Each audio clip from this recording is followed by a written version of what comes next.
O resultado que você ainda não tem está atrás da página que você ainda não leu. Bem-vindo, bem-vinda ao Clube da Mente de Ouro. Aqui transformamos leitura em resultado. Resultado real na sua vida. Hoje começamos o capítulo 2 do livro O Poder do Hábito. Recapitulando com vocês, estamos estudando o livro O Poder do Hábito de Charles Duhigg. O livro é dividido em várias partes. Nós estamos ainda na parte de número 1, onde o autor fala sobre os hábitos dos indivíduos, ok? Já estudamos o capítulo 1 todo, que fala sobre o loop do hábito. Nós aprendemos como funciona o loop do hábito, né? E como os hábitos funcionam, através da história do Eugene. Hoje nós começamos o capítulo 2, ainda na parte 1 do livro, que é sobre os hábitos dos indivíduos. O capítulo 2 se chama O Cérebro Ansioso, como criar novos hábitos. Então, enquanto no capítulo 1 a gente aprendeu como esses hábitos automáticos funcionam, agora a gente vai começar a aprender como criar novos hábitos, ok? Então, esse é o título do capítulo 2. O capítulo 2 também é dividido em partes e hoje nós vamos aprender com a parte 1 do capítulo 2, ok? A história que abre esse capítulo de número 2 é a de um homem que transformou o mundo, mas não através da ciência. Ele transformou o mundo através da psicologia. No capítulo 1 a gente falou muito sobre ciência, né? Com os cientistas e pesquisadores. Agora a gente vai falar do Claude Hopkins. Claude Hopkins foi um publicitário brilhante. E ele pegou um produto esquecido, naquela época esquecido, uma pasta de dente chamada Pepsodent. E com isso ele criou um hábito coletivo global. Gente, antes da campanha que o Claude fez, quase ninguém escovava os dentes. E 10 anos depois dessa campanha, milhões de pessoas já faziam do ato de escovar os dentes um ritual diário. O segredo que o Claude Hopkins usou foi muito simples, mas genial. E eu já vou falar aqui para vocês qual é, antes da gente começar, até mesmo antes da gente começar a leitura. Ele entendeu o poder do gatilho e da recompensa. Então, enquanto no capítulo 1 a gente trabalhou muito na parte intermediária do loop do hábito, que foi a rotina, alterar a rotina, manter às vezes o gatilho, às vezes manter a recompensa, às vezes manter gatilho e recompensa quando te interessa, mas mudar o modo como se faz, mudar a rotina, né? Agora não, agora o segredo do capítulo 2 é entender o poder do gatilho e da recompensa, ok? Para alterar o que for necessário e criar um novo hábito. Então a gente vai começar a leitura. E depois eu vou soltar vários bingos para vocês, tá? Vamos interpretar tudo isso que ele escreveu, vamos estudar, vamos tirar lições práticas para a nossa vida e depois eu vou fazer vocês pensarem um pouco, raciocinarem um pouco e escreverem aí para mim, tá? Vamos lá. O Cérebro Ansioso, capítulo 2, Como Criar Novos Hábitos. Então vamos lá, primeira parte. Um dia, no começo da década de 1900, gente, estamos agora em 1900, tá?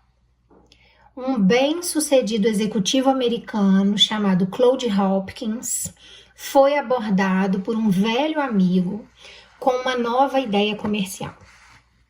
O amigo explicou que descobriram um produto incrível, que ele estava convencido de que seria um sucesso. Era uma pasta de dente, uma preparação mentolada e espumante que ele chamava de Pepsodent. Havia alguns investidores duvidosos envolvidos. Um deles tinha uma série de negócios agrários fracassados. Outro, segundo os boatos, estava ligado à máfia. Mas o amigo prometeu que aquele empreendimento seria gigantesco. Isso é claro se Claude consentisse em ajudar a criar uma campanha de promoção nacional. Claude, na época, estava no topo de uma indústria em rápida expansão que mal existia umas poucas décadas antes, a indústria da publicidade. Ele era o homem que convencera os americanos a comprar cerveja Schultz, alardeando que a empresa limpava suas garrafas com um vapor vivo, enquanto deixava de mencionar que todas as outras empresas usavam exatamente o mesmo método.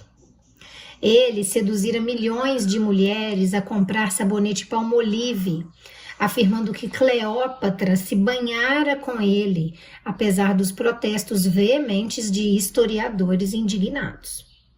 Ele tornara o cereal matinal Puffed Wheat famoso, dizendo que era disparado com armas, até que os grãos inchassem até 8 vezes o tamanho normal.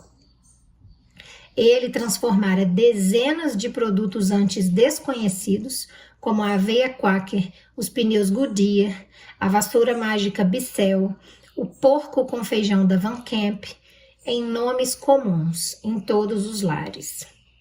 Esses nomes, gente, às vezes para nós podem soar desconhecidos, né? Alguns até não. Mas nos Estados Unidos isso é tipo muito popular, tá? E nesse processo ficara tão rico que a sua autobiografia, o best-seller Minha Vida na Publicidade, My Life in Advertising, dedicava longas passagens às dificuldades para gastar tanto dinheiro.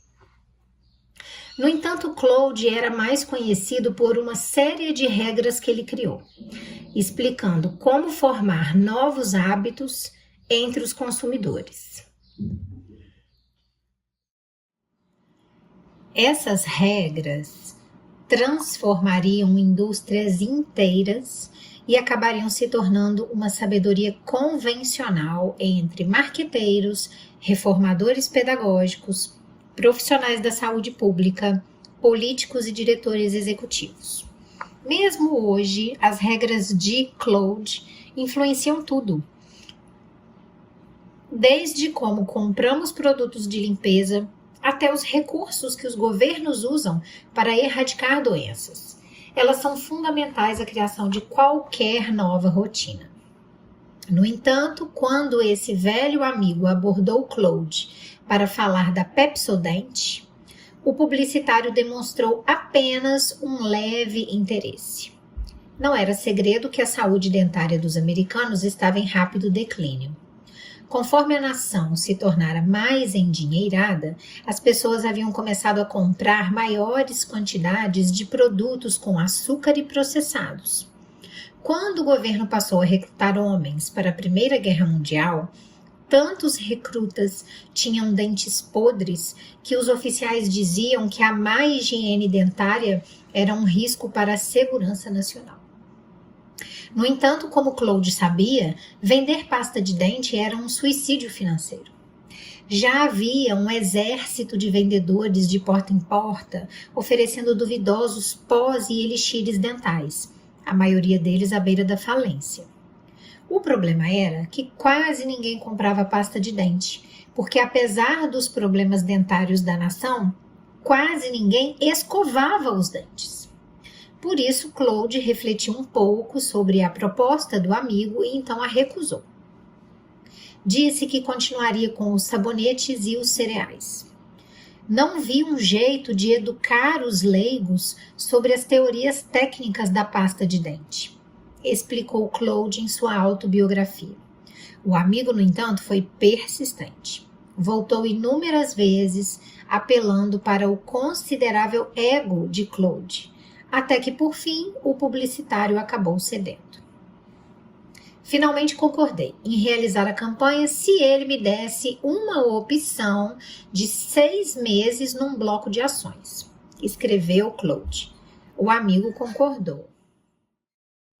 Seria a decisão financeira mais sábia da vida de Hopkins. 5 anos após firmada essa parceria, Hopkins transformou a Pepsodent num dos produtos mais conhecidos do mundo. E nesse processo ajudou a criar o hábito de se escovar os dentes, que se alastrou pelos Estados Unidos numa velocidade estonteante. Em pouco tempo, todo mundo, de Shirley Temple a Clark Gable, estava se vangloriando de seu sorriso Pepsodent. Em 1930, a Pepsodent já era vendida na China, África do Sul, Brasil, Alemanha e em quase todos os lugares onde Hopkins pudesse comprar anúncios. Uma década depois da primeira campanha da Pepsodent, pesquisadores descobriram que escovar os dentes se tornara um ritual diário para mais da metade da população americana. Hopkins ajudara a estabelecer a escovação como uma atividade diária. O segredo de seu sucesso, Hopkins se gabaria depois, era que ele achara um certo tipo de gatilho e recompensa que alimentaram um hábito específico. É uma alquimia tão poderosa que mesmo hoje os princípios básicos ainda são usados por gigantes dos bens de consumo, criadores de videogames, produtores de alimentos, hospitais e milhões de vendedores no mundo todo. Eugene Pauly nos ensinou sobre o loop do hábito, porém foi Claude Hopkins quem mostrou como novos hábitos podem sim ser cultivados e alimentados. Então, o que foi exatamente que Hopkins fez? Então, vamos lá, agora ele vai explicar. Ele criou um anseio, e esse anseio, como se descobriu, é o que faz com que os gatilhos e as recompensas funcionem. Esse anseio é o que alimenta o loop do hábito. Ao longo de sua carreira, uma das táticas que se tornaram marca registrada de Claude Hopkins era encontrar estímulos simples para convencer os consumidores a usar os seus produtos todos os dias.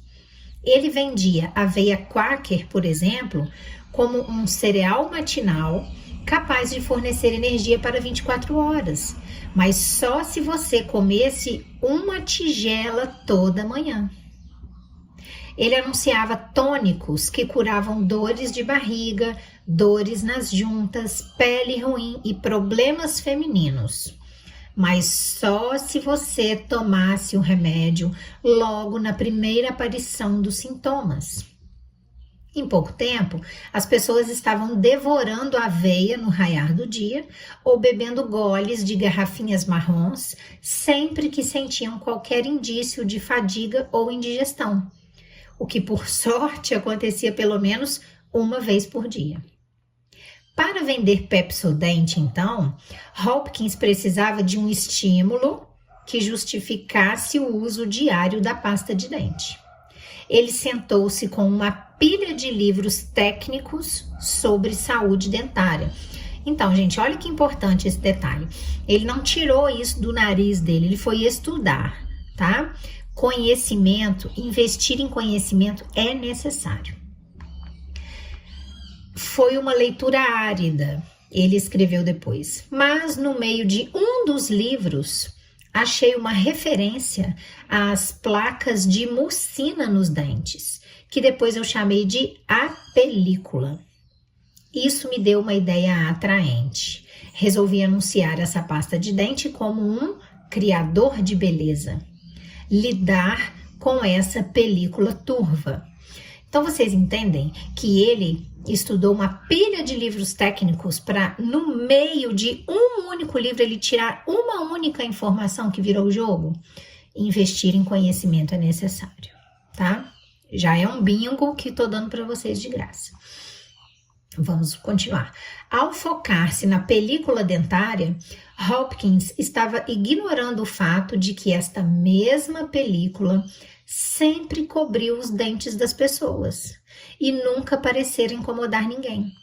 Ela é uma membrana natural que se forma nos dentes a despeito do que você come ou da frequência com que você escova os dentes. As pessoas nunca tinham prestado muita atenção a ela e não havia muito motivo para que devessem prestar. Você pode se livrar da película comendo uma maçã, passando os dedos nos dentes, escovando os dentes ou fazendo um bochecho vigoroso com algum líquido. A pasta de dente não fazia nada para ajudar a remover a película. Na verdade, um dos principais pesquisadores de saúde dentária da época disse que todas as pastas de dente, especialmente a Pepsodent, eram inúteis. Mas isso não impediu que Hopkins explorasse a sua descoberta. Aqui, decidiu ele, estava um gatilho que podia deflagrar um hábito. Em pouco tempo, cidades estavam cobertas de anúncios de Pepsodent. É só você passar a língua nos dentes, dizia um deles. Vai sentir uma película. É isso que faz os seus dentes parecerem sem vida e facilita o apodrecimento. Eu tenho certeza que vocês estão passando a língua nos dentes aí agora. Esse é o poder da leitura, a gente entra dentro desse mundo. Note quantos dentes bonitos são vistos por toda parte, dizia outro anúncio, mostrando beldades sorridentes. Milhões de pessoas estão usando um novo método de limpeza dentária. Por que uma mulher gostaria de ter uma película opaca nos dentes? Pepsodent remove essa película. O brilhante desses anúncios era que eles dependiam de uma deixa, a película dentária, que era universal e impossível de ignorar. Dizer para alguém passar a língua nos dentes, na verdade, provavelmente faz com que a pessoa passe a língua nos dentes, acabei de falar.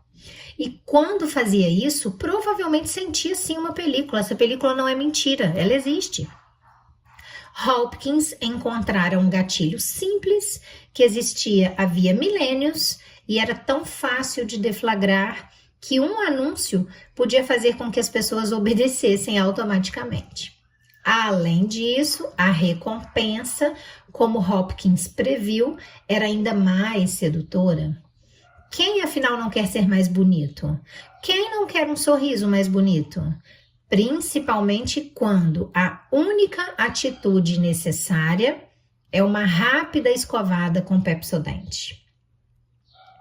Então, ele traz a concepção dele, né, de Hopkins, do loop do hábito da Pepsodent. Então, você tem um gatilho que são os dentes com uma película opaca, que existe realmente, ele não estava inventando, né? Ele tem a rotina, que é escovar os dentes com a pasta que ele está vendendo, Pepsodent. E ele tem a recompensa, que são dentes bonitos. Você percebe que ele nem está falando muito de dentes saudáveis, ele está falando de dentes bonitos, porque a beleza vende mais do que a saúde, já desde aquela época. Outro bingo, tá? Vamos continuar. Após o lançamento da campanha, uma semana calma se passou, depois 2. Então, na terceira semana, a procura explodiu. Havia tantos pedidos de Pepsodent que a empresa não conseguia dar conta. Em 3 anos, o produto virou internacional e Hopkins estava criando anúncios em espanhol, alemão e chinês. Dentro de uma década, a Pepsodent era um dos produtos mais vendidos do mundo. Continuaria sendo a pasta de dente mais vendida dos Estados Unidos durante mais de 30 anos, rendendo bilhões de dólares. Antes de a Pepsodent surgir, apenas 7% dos americanos tinham um tubo de pasta de dente no armarinho do banheiro. Uma década depois que a campanha publicitária de Hopkins foi veiculada nacionalmente, esse número pulara para 65%. Ao fim da Segunda Guerra Mundial, a preocupação das Forças Armadas com os dentes dos recrutas diminuíra, pois muitos soldados estavam escovando os dentes todos os dias. Ganhei $1 milhão com a Pepsodent, Hopkins escreveu, uns poucos anos depois que o produto surgiu nas prateleiras. O segredo, ele disse, era que ele aprendera a psicologia humana certa. Essa psicologia era fundamentada em 2 regras básicas. Prestem atenção agora. Primeira regra básica: ache um gatilho simples e óbvio. Segunda regra básica: defina claramente as recompensas. Ele está descrevendo o loop do hábito, né, gente? Se você acertasse esses 2 elementos, prometia Hopkins, era como mágica. Veja o caso da Pepsodent. Ele identificara uma deixa, né, um gatilho, que é a película dentária, e uma recompensa, dentes bonitos, que tinham convencido milhões de pessoas a começar a praticar um ritual diário. Mesmo hoje, as regras de Hopkins são um ingrediente essencial dos livros de marketing e a base de milhões de campanhas publicitárias. 120 anos atrás, hein? E estes mesmos princípios já foram usados para criar milhares de outros hábitos, muitas vezes sem que as pessoas se dessem conta de como estão seguindo de perto a fórmula de Hopkins. Estudos sobre pessoas que conseguiram instaurar novas rotinas de exercícios, por exemplo, mostram que é mais provável elas se manterem fiéis a um plano de exercícios se escolherem um gatilho específico, tal como correr assim que chegam do trabalho, e uma recompensa clara, como uma cerveja ou uma noite de TV sem culpa. Já fez o exercício mesmo ao longo do dia? Pesquisas sobre dietas dizem que criar novos hábitos alimentares exige uma deixa pré-definida, como planejar os cardápios com antecedência e recompensas simples para aqueles que persistem em suas intenções. Chegou o momento em que a publicidade nas mãos de alguns atingiu o status de uma ciência, escreveu Hopkins. A publicidade, antigamente um negócio arriscado, tornou-se assim, sob uma direção competente, um dos empreendimentos comerciais mais seguros. É uma afirmação bastante audaciosa. No entanto, as 2 regras de Hopkins, na verdade, não são suficientes. Também há uma terceira regra que deve ser cumprida para criar um hábito. Uma regra tão sutil que o próprio Hopkins se baseava nela sem saber que ela existia. Ela explica tudo, desde por que é tão difícil ignorar uma caixa de donuts, até como uma corrida matinal pode se tornar uma rotina quase sem esforço. Ok? Então, a primeira parte do capítulo 2 termina aí. E agora começa os nossos bingos, né? Vou semear perguntas aí para vocês me responderem, pensarem na vida de vocês, me responderem e a partir de então tomarem atitudes, né? Então, o que ele mostra aqui pra gente, nessa primeira parte do capítulo 2? Essa parte é muito crucial. Por quê? Porque ela mostra como nasce o desejo que move o hábito, né? Como que nasce um desejo que vai mover um hábito? É um gatilho. O gatilho vai despertar um anseio, uma vontade, né? Então, eu quero dentes bonitos. Então, esse é o meu anseio. Eu não quero ter um sorriso feio, eu quero ter um sorriso bonito. Então, qual é o meu gatilho? Escovar os dentes, usar a Pepsodent, no caso, né? Para escovar os dentes. E depois, o que vem? A recompensa. Aí eu vou ter dentes bonitos. Então, a minha recompensa alimenta novamente o meu gatilho, porque amanhã eu vou continuar querendo ter dentes bonitos. Então, eu vou escovar o dente de novo com a Pepsodent. Então, e aí eu vou ter dentes bonitos. Então, a minha recompensa alimenta o meu gatilho. E isso forma um ciclo. E isso se transforma num hábito. Então, como é que nasce o desejo que vai mover o hábito? O gatilho desperta o desejo e a recompensa alimenta. Ok? Bingo? E é nesse momento que o autor vai introduzir esse conceito do anseio, da vontade, como um motor invisível, né? De todos os hábitos que existem, hábitos pessoais, hábitos sociais, hábitos de consumo. Todo hábito é motivado por uma vontade, um anseio. Só que é um motor invisível que a gente não percebe com tanta facilidade, certo? Continuando, eu quero falar para vocês outra coisa. Sobre as regras que ele anotei aqui, que eu não posso deixar passar essa informação. As regras que ele cita, né, nessa primeira parte do capítulo. A primeira regra básica do Hopkins: encontre um gatilho simples e óbvio, né? Segunda regra básica: defina claramente a recompensa. Então você percebe que tanto na primeira quanto na segunda regra ele está falando de quê? De simplicidade, de obviedade, coisas simples e claras, né? Então vamos parar de complicar as coisas para começar. Ele criou um gatilho. Qual é o gatilho? A sensação de sentir a película nos dentes. Ai, meu sorriso tá feio, tô sentindo que tem uma película nos meus dentes e essa película é opaca, deixa meu sorriso opaco. Ele criou esse gatilho, porque essa película sempre existiu, mas essa película nunca incomodou ninguém antes disso, então ela não era um gatilho, ela se tornou um gatilho.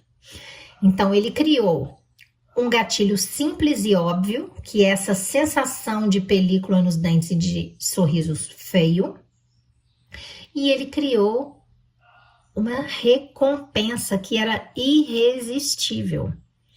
É a segunda regra. Defina claramente a recompensa. A recompensa que ele criou era irresistível.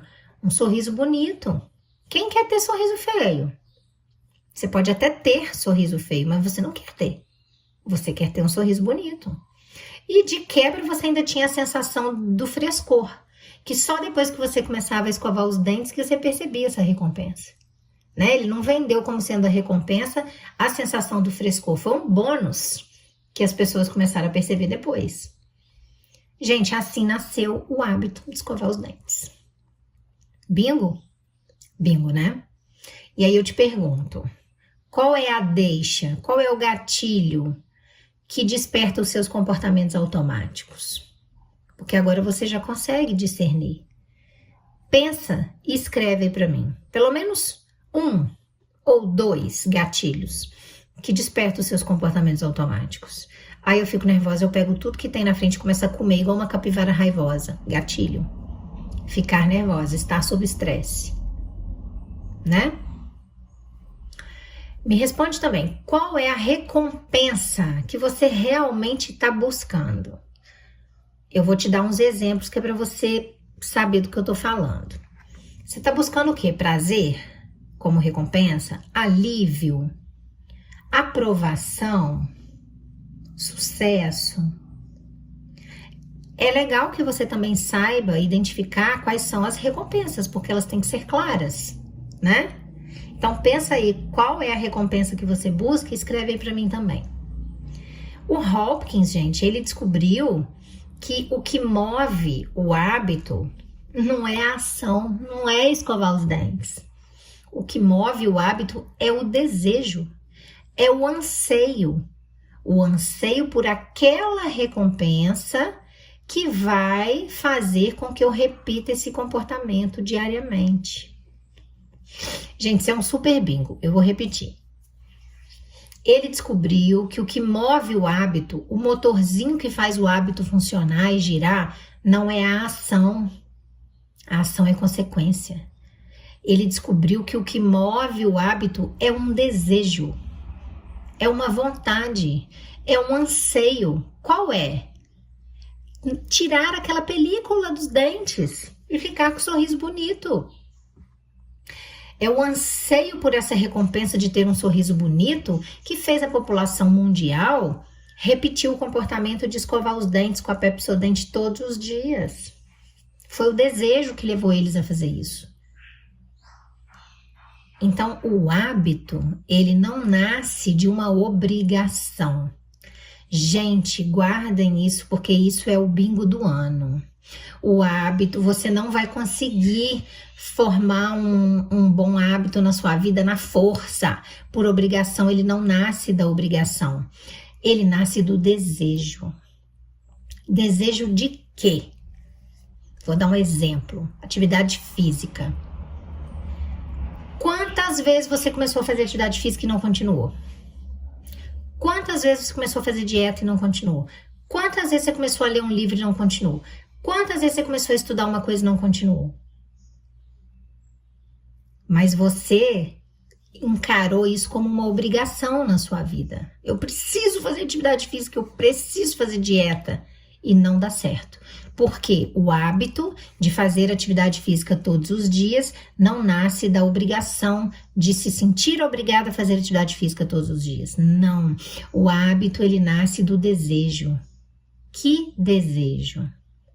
Desejo de ter um corpo lindo, magro, malhado, musculoso, definido. É desse desejo que nasce o hábito.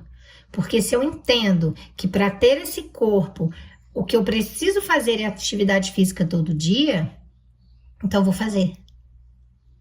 Vai virar um hábito para mim, porque eu vou começar a fazer repetidamente aquele movimento todos os dias para garantir aquela recompensa que eu quero. E aí nasceu o hábito, mas ele nasceu do desejo de ter um corpo belo. E não do desejo de fazer atividade física. Bingo? Esse é um super bingo, gente, tá? Desculpa quem não achar que é. Ó, isso vale pra tudo, tá? Isso vale pra tudo. Se você quer criar o hábito de estudar, se você quer criar o hábito de se exercitar, se você quer criar o hábito de economizar, seja lá que for, você precisa conectar o comportamento que você vai começar a ter com uma sensação de prazer, uma sensação de conquista. Você precisa conectar o comportamento que você vai realizar repetidamente com uma sensação de conquista depois. Aí vai virar um hábito. E vai virar sem dor, porque você não fez na força do ódio. Você fez visando uma sensação de prazer depois de realizado o hábito, depois de realizado aquele comportamento. Porque no fundo, gente, o nosso cérebro, ele não anseia por esforço, ele não quer esforço, ele quer só a recompensa. Isso é fisiologia cerebral, tá, gente? Isso é estudo de neurologia. O nosso cérebro não quer esforço. Então, se você quiser instaurar um hábito por esforço na sua vida, o seu cérebro vai brigar contra você todo dia, ele vai lutar contra todo dia. Porque ele só quer a recompensa. Ele foi programado, o cérebro é primitivo, ele foi programado para economizar energia, para que quando você precise numa situação de luta, de fuga, você tenha energia guardada para gastar. Ele quer só a recompensa. Então não adianta tentar criar esse hábito e vencer por esforço. Vença pela recompensa. Vença criando um comportamento que te conecte a uma sensação de prazer logo depois, de recompensa. Bingo, né? Gente, chega de bingo. E já tem muito bingo hoje. Será que o que está faltando nos seus hábitos é sentir o desejo certo? Né? Será que é isso que está faltando? Será que em vez de você desejar conseguir fazer atividade física todos os dias, você não tem que desejar fazer o que for necessário para que você tenha a sua recompensa?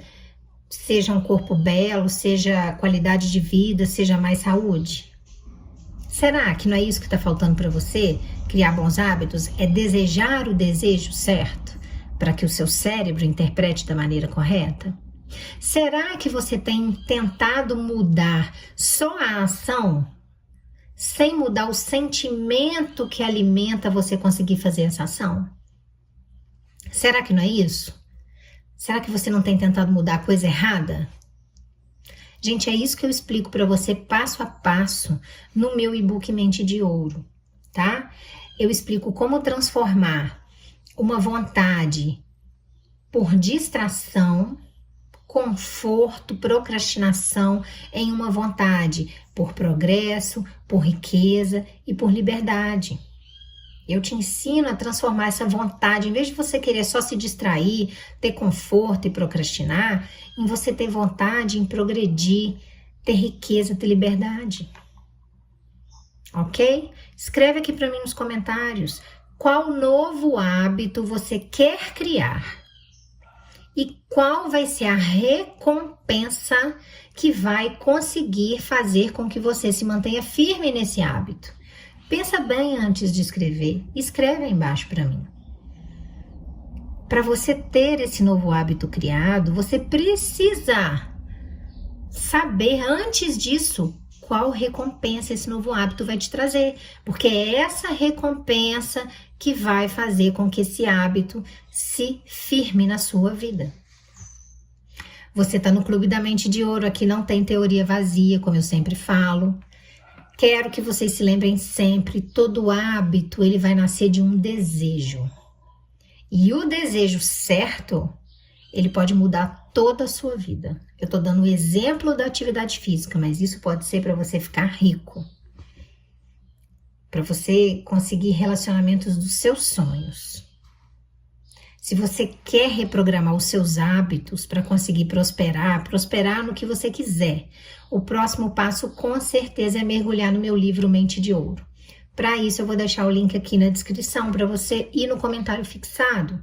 Se inscreve no Clube da Mente de Ouro, ativa o sininho, vem comigo, porque a mente que entende o próprio desejo, ela domina o próprio destino. Gente, outro bingo. Se a sua mente entende o que ela deseja, ela domina onde ela vai chegar. Adquirir conhecimento é necessário. Investir em conhecimento é necessário, tá? O Claude Hopkins, ele não vendeu uma pasta de dente. Ele vendeu uma sensação. Ele entendeu que o segredo não está no produto. O segredo está no desejo que esse produto te desperta. Bingo de novo! E o mesmo vale para sua vida, vale para minha vida. O que você quer conquistar precisa ser desejado por você com um propósito. Tem que ter um porquê você desejar aquilo. Para que valha a pena você trabalhar e lutar para que aquilo aconteça. Sem desejo, você não tem consistência em nada do que você faz. Você está no Clube da Mente de Ouro. O resultado que você ainda não tem está atrás do desejo que você ainda não aprendeu a fazer funcionar, girar a roda do loop do seu hábito. Um beijo no coração de vocês.